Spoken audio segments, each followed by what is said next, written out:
Had a few people inquire about snare wire and what you can use and what you can't use and what size it is and what type it is and what's it made of.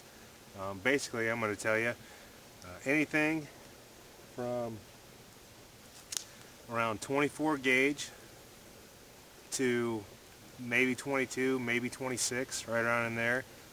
Baling wire is a little bit too big. This is a steel, just craft wire that's coated green, so it's kind of nice. It works real well, very malleable. Really makes a nice snare, real easy. I'll show you a few snares here in a little bit. This is metal trolling line, and it's a little bit thinner. That's probably more around your 26 gauge, right around in there, maybe even a little smaller. But it works real well, especially when you twist it together, and I'll show you how to twist it together also.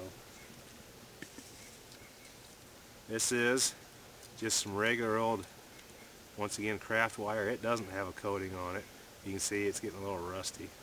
This is a whole $1.39. Also, they sell like spools of tripwire or stuff they have in the military. They have like trip flares and stuff like that. But this is the wire that I use almost all the time, and it's a brass snare wire. This is the issue snare wire that comes out. I keep a little bundle of it in most of my packs or my little kits or whatever, just for fun. It's great stuff to have around. Brass, obviously, it doesn't rust, but it will corrode a little bit. It does get weak when it corrodes, so just so you know. But it's great stuff. We can use this for not only making snares, we can use it for making little harnesses. And I'll do one here in a little bit for this cup. If you don't want to set it right on the fire, you want to hang it over your fire, you can make a harness do that. You can use it for making a candle harness. If you just have a regular candle, you can twist a little harness on it and hang it up. I got some pictures that I'll do of that because I forgot a candle, I think. I'll have to look and see, maybe I have one. But if you have this wire and you don't have a way to cut it, you can always do, I'm going to cut off a pretty big piece of this because I got a fire going over here. I'll show you how to do this. Maybe. Alright. I take it and bend it and twist it on itself once. Right, maybe a little bit more. Wrap your hand around it and you pull it and it breaks. Alright, can you see that? It's broke. So that's a real good way to do that. You can do that with other stuff too. Now to double strand this and use it for different applications, it's real easy. Just double it over. I'm going to twist an eye in it, and this end is just looped over on itself. I'm going to take a couple of sticks. I'm going to put this one through the loop, and then just going to step on it so it doesn't go anywhere. Alright, and this one, I'm going to take and run through here, and then just put my hand on it.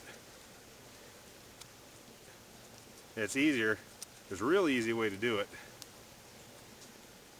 That's the way if you don't have the spool. If you just have like a little roll of wire, if you have the spool, it's a whole lot easier just to run it through the spool. And then you can run it just like that. And we just keep spinning it.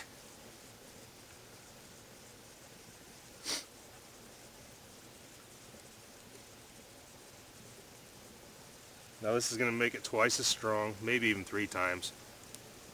When you let it go, there's going to be a little backlash, but not much. Alright, it's actually a lot easier than twisting cordage.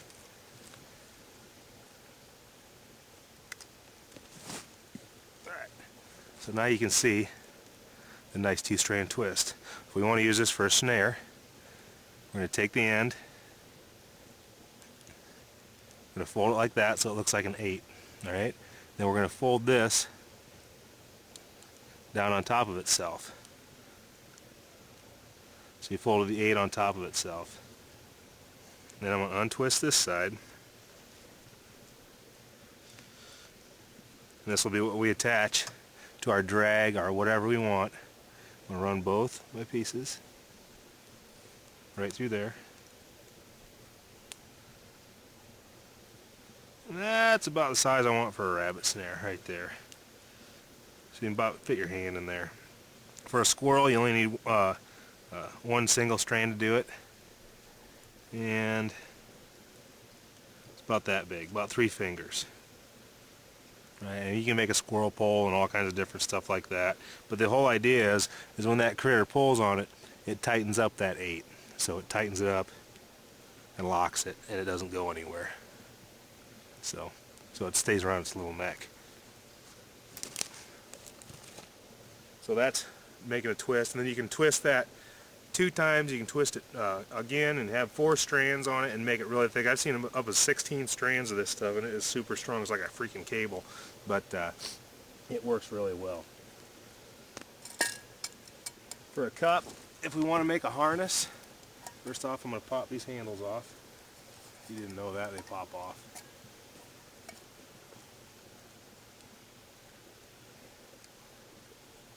I might end up using, I can probably use this if I can get it undone. There we go. Now I'm going to take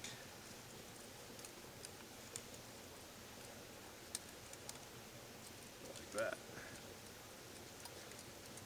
Once again, twist it around once, wrap.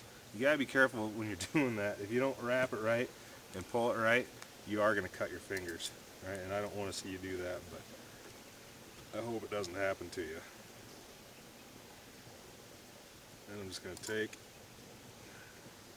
loop my ends again.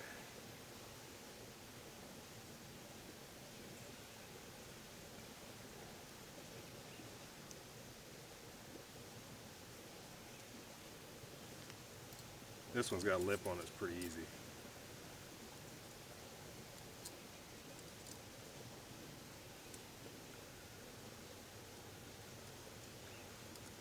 You can actually use a pair of pliers.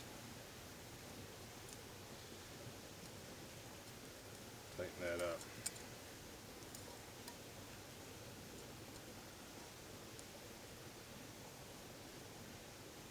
Just tighten those down a little bit. And is it perfect? No. Will it work? You betcha. And you push a little lid on there.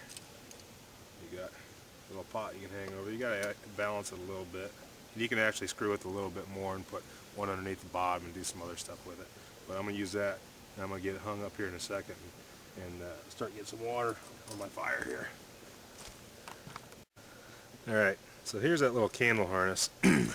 Not too hard to do. I just had a little stubby one. A lot of times it's easier to do with a longer one because you can just let this run wild down here and use 2 pieces of wire. But you just take a piece of wire, wrap it around the candle.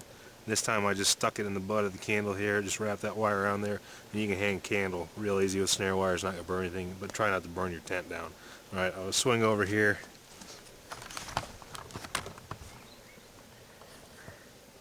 There is the pot. Little improvised pot with the wire harness on it, and then just hung it from a tree. So I built my fire strategically there so it wouldn't, so I could hang my pot on it. So anyway, a few uses of snare wire. Real handy thing to have in your kit. Like I said, you can sew with it, make snares with it, use it for improvising all kinds of stuff. So go out and find yourself some.